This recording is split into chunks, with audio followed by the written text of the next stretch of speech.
Perfect. Well, I will go ahead and get started. Thank you, everyone, for joining today. I know this is a hot topic across our medical device space, so really looking forward to this engaging conversation. Just sort of housekeeping. So Brian, who you see here, will help manage any questions. And I want this to be conversational. So I'll start with a really high level. What is QMSR? What do we expect to see changing in terms of FDA landscape? How do we prepare, even though we're about a month away, actually a little bit less than that? So how do we as industry really, again, turn the corner and get ready for this QMSR implementation? But again, I want this to be conversational. So if you have any questions, and thank you to those who provided questions in advance, feel free to just enter in chat and then we'll get to them as we go. So for those who don't know me, my name is Jennifer Mascioli-Tudor. I am a 25 plus year quality and regulatory professional. I've worked with some of you, so it's really nice to see some of you again.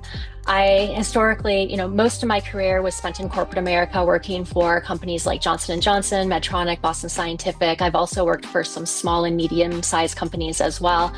And about 2.5 years ago, I transitioned to consulting full-time. So I live in the Bay Area. We're rich in small startup organizations, and now I focus on helping organizations build their quality management system, support design control, support post-market. So I have done everything wing to wing that you can think of on the quality side. So QMSR hit my radar 2 years ago, and it's been obviously a really intense sort of conversation across the space, just because the question continues to come in terms of like, how does this affect us? What do we need to do to prepare? If I'm ISO certified, do I need to worry? So these are all questions that have come up and all things that we'll talk about throughout today's session. So again, thank you for joining. So let's quickly get into it. So I hope that many of you are now familiar with the fact that QMSR is here to say this is not a nice to have, this is a must have. It was announced on February 2nd, 2024. So essentially FDA gave us 2 years. Originally we had 1 year to transition, and industry pushed back and said, look, we don't have enough time with a 1 year transition timeline. So FDA expanded the timeline to 2 years.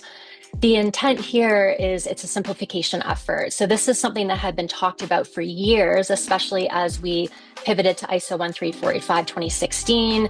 FDA and the rest of the countries really want to look for harmonization opportunities. And so this really is something that has been on FDA's mind for probably 10 plus years. And so now we're just actually seeing it come to fruition. The other thing I just want to note is, although for those of you that are familiar with QMSR and perhaps who've read the preamble, we know that 95% of the regulations that are now currently 820 are being basically incorporated by reference into ISO 13485 2016. However, there are nuances. So again, when we think about the impact to any organization, and again, this is just specific to manufacturer distributors in the United States. Even though you're ISO 13485 certified, there are FDA nuances that you have to make sure that you're following. So this becomes sort of a bigger conversation, and important that we recognize these nuances as we move to QMSR transition.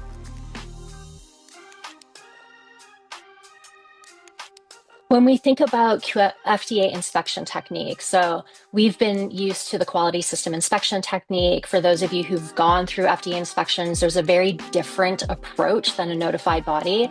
I want to make clear that if you're ISO certified, it does not replace an FDA inspection. So this is not like harmonization under MDSAP, where if you're MDSAP certified, FDA will look at your MDSAP certification and audit reports unless it's a for cause. This is something that's very still unique to the FDA jurisdiction. So I want to make sure that if you're not MDSAP certified, FDA will still come in and inspect you even if you have ISO certification. And again, just a finer point, even if you're ISO 13485 certified, there are nuances, and we'll get into those nuances in more detail just to make sure you're checking the boxes holistically. So on the left, I'm sure many of you are familiar with the quality system subsystems. These are all the elements that FDA would come in and look at during inspections. And as I mentioned before, why now? Really, the aim here is to harmonize with international standards. The other thing that we observe too is there's actually the harmonization will actually save companies money, which is always a nice thing. The original projections are around 439 million. Maybe it's a little bit higher, maybe it's a little bit lower. But at the end of the day, the intent here is to really drive harmonization efforts, which is really to the benefit of us as manufacturers. So we're not constantly having to manage between what does FDA say versus what does the ISO standard say versus other international regulations. So again, this is really beneficial for our industry. Just quickly, as I mentioned, ISO 13485 now becomes the anchor for FDA. So for those of us that are very familiar with the 820, for those of you that carry the little book that's been in place since the late 90s, this is now going away. And so now for those of you who are not familiar with ISO 13485, this becomes the learning opportunity, because FDA is going to come in, and we're already seeing FDA citing ISO 13485 references as part of FDA inspections, and I'll go through that in a little bit more detail. But this is where if you're not absolutely familiar with the requirements of ISO 13485, you're at a disadvantage. So as I mentioned, because of this QMR transition, we're seeing incorporation by reference and deferring, or basically looking at ISO 13485 as the hook into the FDA regulation. So make sure you're very well familiar with how it's structured, the requirements, and then feeding those back into your quality system. A visual here. So on the left, this shows FDA in a standalone 21 CFR per 820. So again, it was siloed specifically to FDA. QMSR now, there are peripherals around the requirements, but again, the hook is ISO 13485. FDA also publishes preambles. So for those of you that have looked at this or perhaps are not familiar with preambles, this is a really good rich data source, because what it allows us to see is the conversation that happened before they released this regulation. So there's a lot of discussion that happens sort of re-release between industry and FDA, and there's a lot of context with respect to why certain decisions were made. And so this to me is a rich data set, because as you're going through the QMSR and trying to understand the rationale behind the why, there's a lot of really good information that provides insight with respect to why FDA made some of the decisions. So if you haven't seen this or are not familiar with this preamble, I'd strongly recommend it. It is very voluminous, so it's not an easy read, but it's really well organized with a table of contents. So you can go directly to the comments section, you can go directly to certain elements of the preamble and the regulation, and it's just a really good source of truth as you think through QMSR transition. Let's get into what is retaining or changing as part of FDA. So as I mentioned, ISO 13485 becomes our anchor. However, there are a few remaining regulations or regulations that FDA is retaining or are introducing as new that we have to be familiar with. So for instance, 820.1 retained as a part of QMSR, which is the scope. We have the definitions, we have incorporation by reference. So this is where FDA is saying we are taking the FDA regulation and incorporating by reference into ISO 13485. 820.10 is the requirements for a quality management system. 820.35 and 45 are new. So these, if you look in 820 in general today, these are not present. So these are unique nuances that you have to be aware of and make sure that you're defining and following as part of your quality management system. The other thing I will say is under definitions, FDA has defined some new terms that are important that you review and make sure that those are defined appropriately in your quality management system. So the lift isn't huge here, but again, these minor nuances, if not imported into your current quality management system, could lead to deficiencies as part of FDA inspections. So a visual representation, the other things to consider, and these are already existing, so these are not new. So FDA still has governance around labeling, medical device reporting. We have our recalls, and then we have the listing, the 807 establishment registration. So these are retained. So again, if you're not familiar with these regulations, or you're still trying to really discern what the differences are between FDA versus ISO 13485, these are really sort of the differentiations. You need to be in compliance to all of these elements in addition to ISO 13485 to meet the intent of QMSR.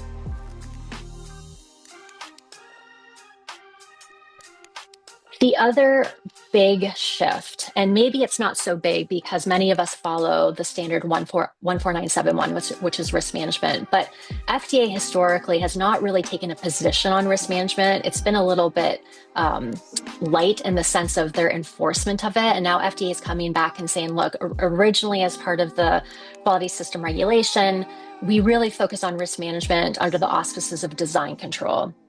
So if you look at 82030 under design control, it talks about risk management. FDA is coming back and saying, we need risk management to be full total product life cycle. So we want to see it wing to wing across the entire product life cycle.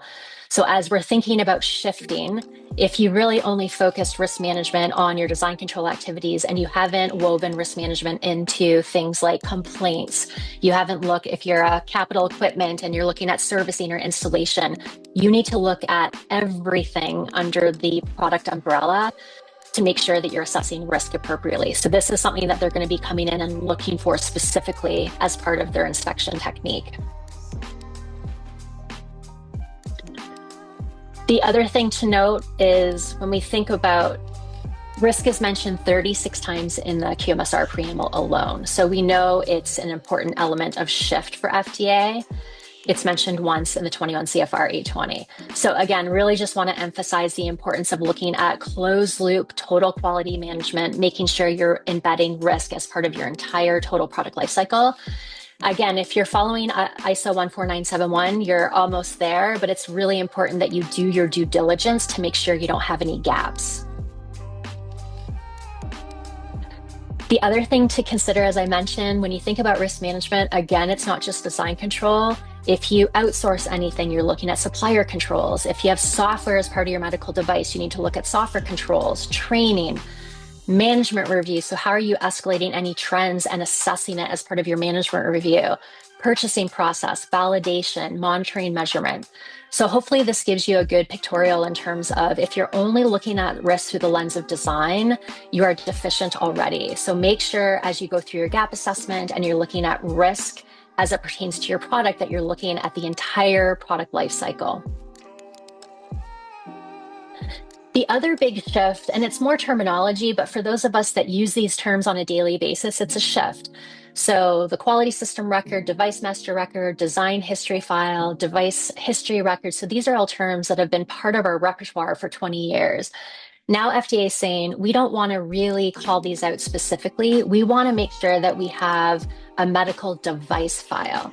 So this is actually a term that is currently in ISO 13485-2016. So this is not new, but if you've only been operating in the FDA space, it's not a term that you've likely incorporated as part of your quality management system. So again, these minor shifts, although again, minor, it's important that you are addressing these shifts in your quality management system. Otherwise, FDA will see these as deficient because it's not in total compliance to QMSR. So this is another big shift in terms of terminology. Some organizations have glossaries, a single source of truth that really has everything in terms of definitions. If you have something like that, it becomes much easier to mitigate because you only have to touch one document. In other situations, some organizations have definitions across their entire quality management system. So the level of effort becomes much, much more when you have to go through every SOP and every document individually to see how you revise these procedures and definitions. And a little bit more color with respect to what a medical device file, if you're not familiar, it's really, if you think about a technical file, it's really that. It's really a repository to show the comprehensive review of a medical device design, manufacturing, post-market activities, labeling. So this now becomes your single repository for your medical device design and all this corresponding documentation. So again, not too different from a technical file, but if you haven't done it before, it's a bit of a shift in terms of how you organize and call out data. The other thing I want to call out is inspections. So there are no more exemptions. So I've sat in front of many FDA investigators, hosted many FDA inspections, and we always had sort of the guardrails around not having to show management review. So that was an off-limit element. A couple other things that were off limits to some degree were internal audit reports and supplier audit reports. That's going away. And effectively, FDA came back and said, look, if other jurisdictions have access to this data, we want access to this data too. Where this becomes a little bit sensitive is if you have modeled your management review and your internal audit reports and supplier audit reports against a notified body audit, FDA is going to be looking for very different things. And also remember that FDA can come and stay for as long as they want versus notified body. There's usually a start time and an end time. So if they go through management review and they find deficiencies, they'll pull that thread and stay until they feel like they have resolution or they give you a citation. So this is a very important shift for us as industry because, like I said, historically, we did not have to show this data. So again, as we think about impact for risk, specifically for manufacturers, look at your holistic risk management program. Make sure that you're proactive. You're looking at risk systemically. You're not just focused on one quality system. Make sure it's integrated with all stages of the device. And the other thing too is proactive quality. Make sure you're looking at field data if you're a commercially available product and weaving that back into your design control process, looking at risk management proactively. So these are all elements that if you're not doing these today, these are things that FDA will be really focused on when they come in to inspect you. I also mentioned quality reviews. For those of you who have either led quality reviews or participated, you have two pathways. You can either be a check the box management review, or you can deliver a management review that is innovative, that is thought provoking, that actually drives proactive quality. This is the type of data that FDA is looking for. The other thing that FDA is really going to be looking for, which is somewhat of a shift, is how is top management structured? What is the culture of quality? How is information being disseminated? How are people feeling empowered to raise any issues to top management so that it's dealt with in a timely manner? So all of these things are things that FDA is going to be looking for during inspections. So there's a cultural component now that FDA is really enforcing because they believe strongly that if you're not enforcing or promoting a quality culture, it's going to result in things like field actions, unnecessary complaints, potential patient harm. So these are all things that they're going to be looking for. And just a key takeaway here, the way that we need to look at this as we move forward, and hopefully many of you are already looking at quality this way anyway, is it's a closed loop quality management system. We cannot operate in silos. Quality is, a champion to make sure that we're doing all the right things. We're interpreting the data. We're making sure the regulations are interpreted well into procedures, but it's all of our jobs to make sure that we're driving quality forward. And the only way to do that effectively is to ensure closed loop. As we think about inspections, so I want to highlight that for many of us who've hosted FDA inspections, we sort of had a cheat code, and it was the quality system inspection technique. This is a guidance document that FDA put out years ago, and it's what they follow when they come in to do a QZ inspection. This is going away. So I just want to caution anyone who's prepping for an FDA inspection, it's still a really great tool, but FDA is not going to be using this. So the guidance that we're getting is that shift from QZ as your inspection preparation tool to the MDSAP audit model. So perhaps you're not familiar with that. There's some really amazing tools that have been published by FDA that is essentially a cheat code for MDSAP. So if you're going for MDSAP certification, I'd strongly recommend that if you're prepping for an FDA inspection post February 2nd, that you familiarize yourself with MDSAP. They're going to be following a lot of that audit model. And so it's just another way to prep the team prior to FDA arriving so that you have a much better outcome. I also mentioned earlier that we're starting to see FDA cite ISO 13485 in warning letters and 483. So even though the transition date is February, they're starting to actually put pen to paper and saying, look, we're holding companies accountable to making sure that they're following these regulations and standards. So we're only a month away, so there's not that much time, but I'm just, they're already setting the stage with respect to, look, we're firm about this. We're going to be coming in and making sure that you're following to the letter of the law, everything around ISO 13485. So the takeaway is don't panic. There's lots of resources and tools, and certainly joining today is a great way to just learn from each other and find out what everyone's doing. But it is a big shift for our industry. And we recognize that even 2 years probably wasn't enough with everything that's happening in terms of the changing regulatory landscape. But again, the lift really depends on where you sit within your maturity of quality management system, where you sit within your certification process, your product maturity. So there's a lot of things to consider as we think about QMSR transition. So let's get in quickly to the call to action. So if you are impacted by QMSR, just a couple quick tips in order to really what I consider have transition success. And again, we're a month away, so I'm hoping that many of you are very far down the path here. But gap assessment and roadmap. So what FDA is going to be looking for, and it's with any standard change, is they're looking for how you assess the gap, assess the regulation, essentially figuring out how to mitigate the gap, and then what's your transition plan and where you are from a status perspective. So gap assessment and roadmap, risk-based approach, procedure optimization. So some procedures are likely going to change. So make sure you're looking at those proactively. And then training becomes important because again, this is not just a quality driven initiative. This really needs to be driven across the organization.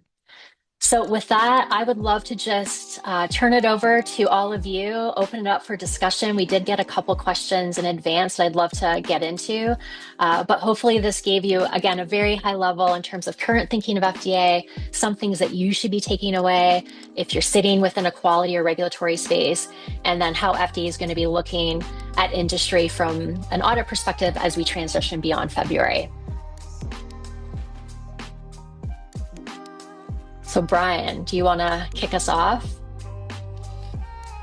Sure. So the first question that I'm seeing is the risk-based shift beyond design controls with the QMSR explicitly incorporating ISO 13485. The requirement for a risk-based approach now extends to the entire quality system, not just product design. How do you see legacy quality systems coping with the need to link risk assessment data directly to process controls, supplier management, and post-market loops, feedback loops without creating a paperwork nightmare? Yeah, that's a really good point. And one of the things that's extremely important as you go through this transition is coming up with a quality plan, because the quality plan will really be the ability for you to articulate your strategy. So perhaps you don't go back retrospectively, right? And you document that accordingly and you share that with FDA. If you take that approach, you need to make sure you're very clear on your rationale why, and perhaps you just look at it from a go forward basis. That being said, FDA is still probably going to say, look, if there's a product that's in the market, we want to make sure we have a full closed loop risk management program. So again, the whole intent is you have to be risk-based in your approach. You might not be able to do remediation on all your products, but making sure that you have a roadmap and a strategy defined before FDA comes is important, because at least that way they know you've thought about it and they can't debate that you've at least created a roadmap. They may not agree with you, but at least you have something to hand to them to say, we've thought about it. Here's our phased approach in terms of how we're addressing any remediation. And this is our current status. So again, documentation and rationale around that becomes your sort of get out of jail free card, if you will, when you're having FDA inspection discussions, because if you don't have anything, they're just going to assume that you don't have anything, right? And they're going to cite you for it. So I don't know if that helps answer the question, but to me, it's all around planning, making sure you have your strategy defined, and feeling confident when you present that back to FDA if the question comes up. Awesome, thank you. I'm going to pause. There was a lot of information. I just want to give us a few seconds to see if there are questions from folks. Please don't be shy.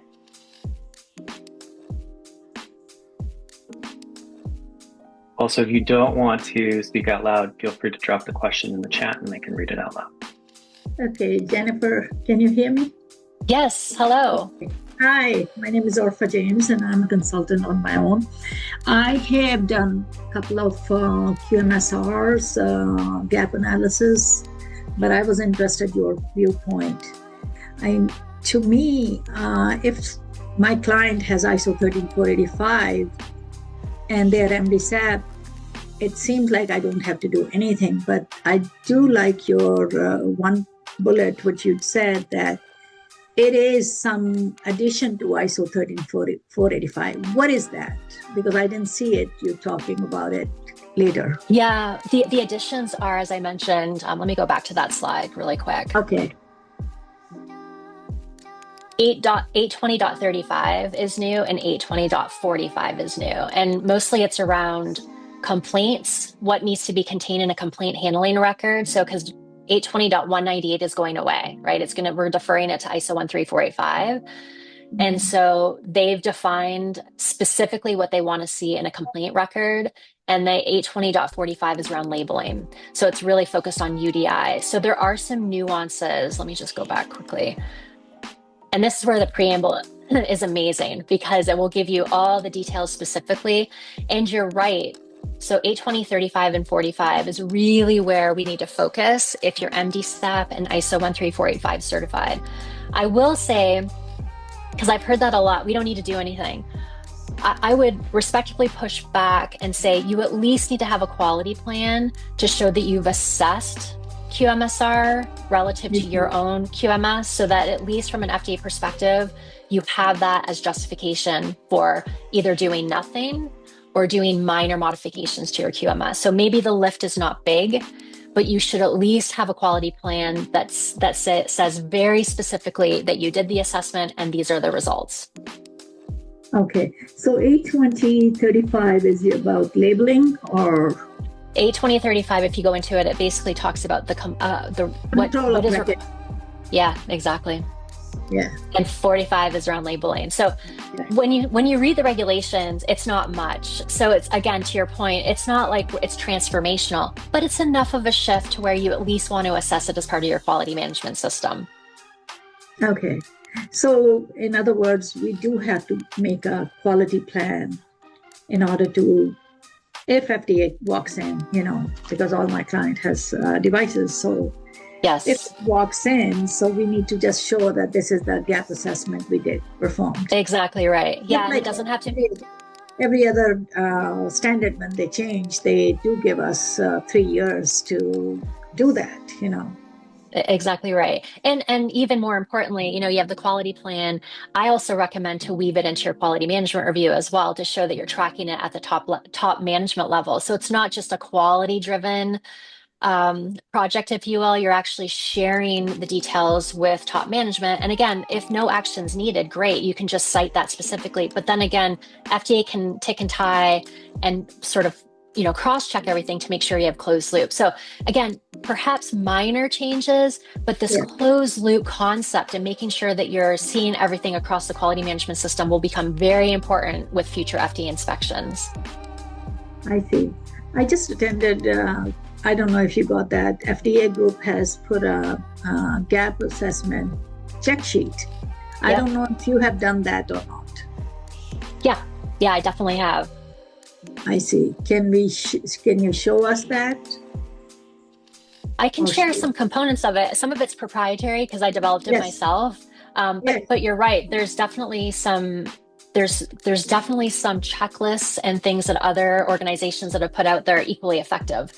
So I can look at that as well. But if you have questions, we can certainly take it offline as well. Sure. Can you show me just on the 820.35, the control of records? Because that's so simple. Well, how about we do this? Can we open it up to the rest of the to the rest of the group? And if there are other questions, and then I can send you that separately as well, if that works. Okay, that's fine. Thank you. Perfect. Of course.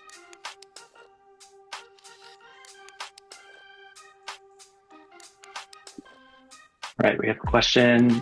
Under QMSR, how will FDA assess whether those risk-based applications, especially in design controls, are appropriately implemented and justified?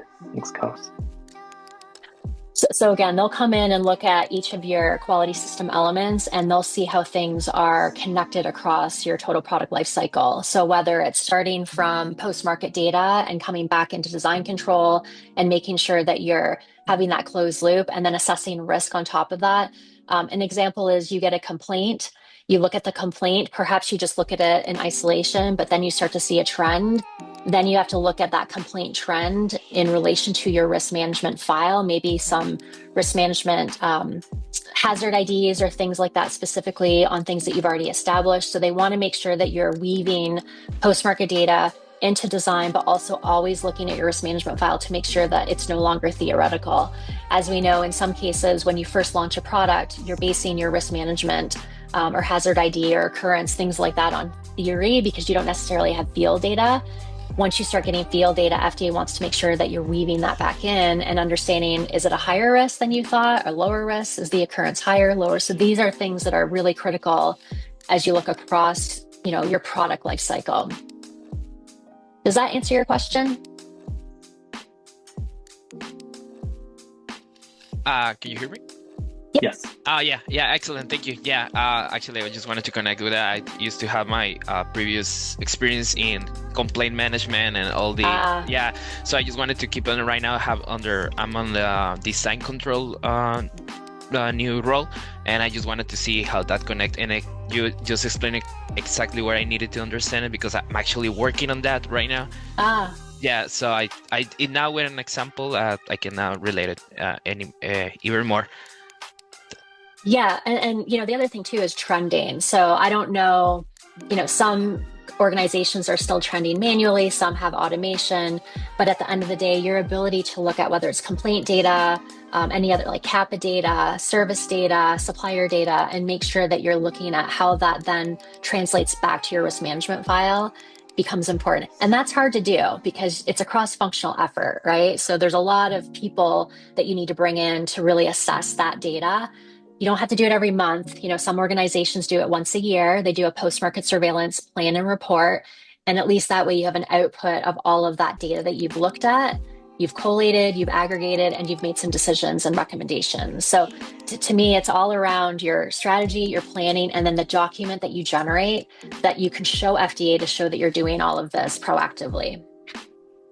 Yeah, exactly. This is how I'm living it today. Oh, good. Yeah, good. Yeah. I think that reflects the maturity of the system that I'm working in. That's good. Thank you, Jennifer. That's really great. Of course. What else is on your mind? While everyone's thinking about what's on their mind, let me read another question that we received. The death of the DHF, DMR acronyms versus the reality of records. So the QMSR removes specific terms, like you had mentioned, in favor for the medical device file per ISO, yet the FDA still requires distinct records for complaints, servicing, and UDI. For audits after Feb 2026, how critical will it be to have live traceability that can instantly reconstruct these traditional history files from a single source of truth, rather than hunting for scattered documents? So interesting question. So to me, traceability isn't necessarily based on the terms, it's how you have it set up in your system. So I was just on a call this morning and the R&D team was saying, we've loaded everything into the system, but they didn't actually route it through the doc control program. So it wasn't actually officially released within quality.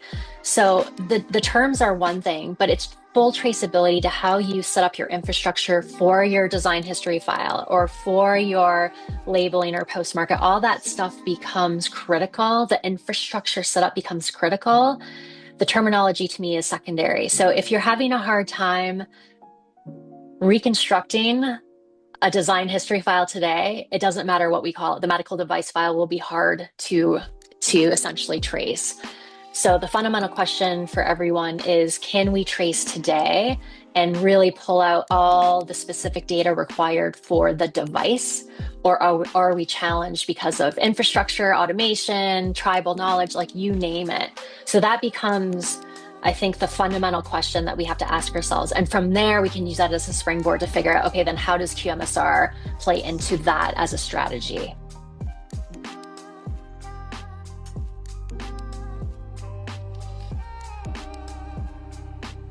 Thanks, Jen. Any live questions from folks? I see something from Arushi. Yeah, there it is. How do you see QMSR changing day-to-day work for RA/QA professionals? As previously mentioned, it's not transformational, but it is a shift. Other than the preamble, what in your opinion are good sources for early RA professionals to get up to speed on QMSR? Thank you.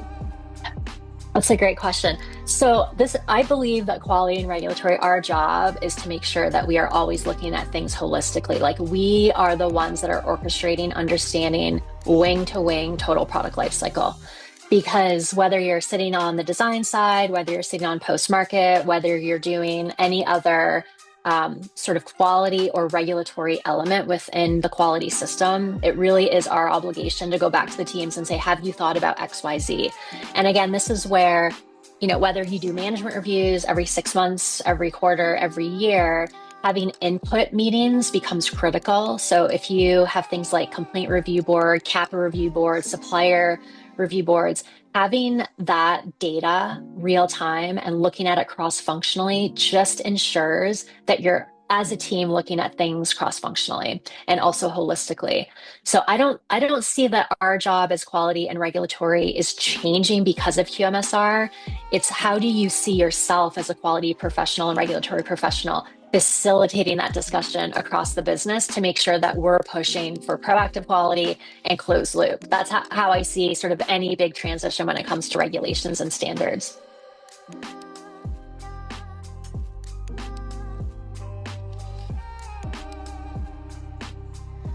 Oh, I think you're on mute, Brian.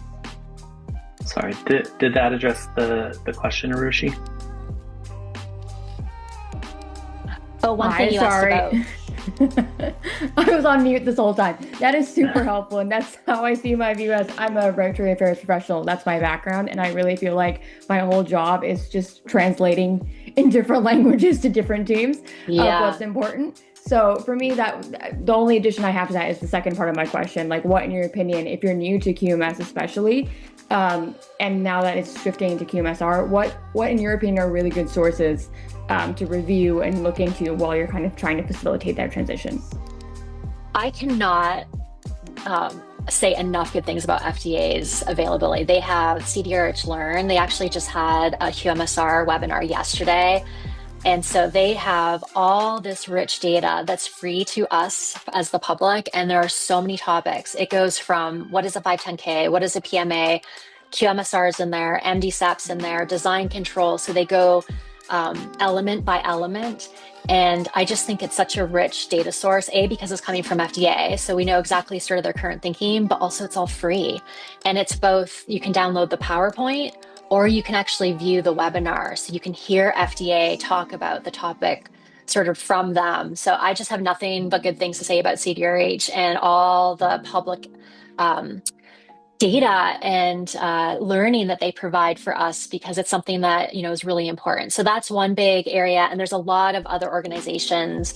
Greenlight Guru is another one where they publish a lot of really good information. You mentioned the FDA group; they also publish a lot of good information. So there's a lot of really amazing things that are coming out that are free to us, that are keeping us up to speed with all the changing regulatory landscape. So connect with me later if there's other things that you're looking for, but I think those are really good places to start.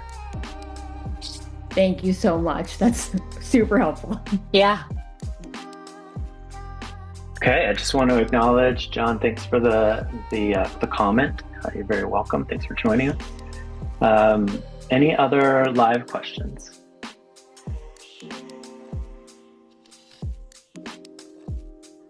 I do have another one that I can pull from. So this is around managing the hybrid requirements of ISO and FDA. So while the goal is harmonization, and I'm sure you had touched on this a little bit, but I'll read it out anyway. While the goal is harmonization, the QMSR still retains FDA-specific requirements that are above and beyond ISO 1345, specifically traceability and labeling packaging controls. What risks do you foresee for companies that assume ISO 1345 certification is enough? And how should they manage the gap between standard ISO clauses and these stricter FDA mandates? Yeah, so a couple ways. And this is why I want to make sure that we were all clear that there are nuances. So if you're just ISO 13485 certified, you're not QMSR compliant. So this is where the quality plan becomes important, because then you can really discern what's sort of within the scope of ISO 13485 and what do you need to do above and beyond that's FDA specific. So we mentioned a couple like MDR reporting, recalls, labeling, FDA establishment registration. The other thing, another tool that I've seen organizations do that I think works really, really well is a QMS cross-reference matrix. So you actually go through the ISO 13485 standard, you break it down by the parts, and then if there's anything that's unique to FDA, you call it out specifically in the QMS cross-reference matrix. And it actually is good for two reasons. One is it helps you reconcile, because what you're doing is you're looking at the standard and the regulation, and then that QMS cross-reference matrix actually lists the SOP that meets the intent. So you're actually doing a mini gap analysis. And also during an FDA inspection, if they wanted to see how you're adhering to the regulations, you show them that, and it's a trace matrix. Basically, it's your roadmap. So that's a really nice tool, both internally, just to reconcile and just to keep yourself honest, to make sure you're fully meeting the intent. And also when FDA shows up, it's a nice roadmap, and notified body too, by the way. It's a really nice audit tool, because that becomes their single source of truth with respect to how have you mapped out the regulation and standard in relation to your quality management system. So I feel like that's a best practice. If you're not doing it today, I'm certainly happy to share some examples, but that has worked really well in the past, especially during FDA inspections, because you can use it at any point, right? Internal audits, supplier audits, FDA notified body.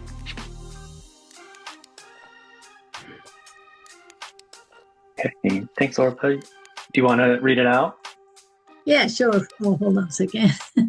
They didn't. FDA didn't. So, yeah, that is my question, because usually we have, if you see regulation, there's always a checklist at the end. Yeah. And looking for it, I couldn't find it. I said, maybe I missed it, but they didn't do that. They didn't. They left it to us to interpret it. And that's why, yes, going through the preamble is really great. And then coupling it with some of the checklists that have been published by the FDA group, it's actually very comprehensive. I've seen it. And there's a couple others that have been published as well.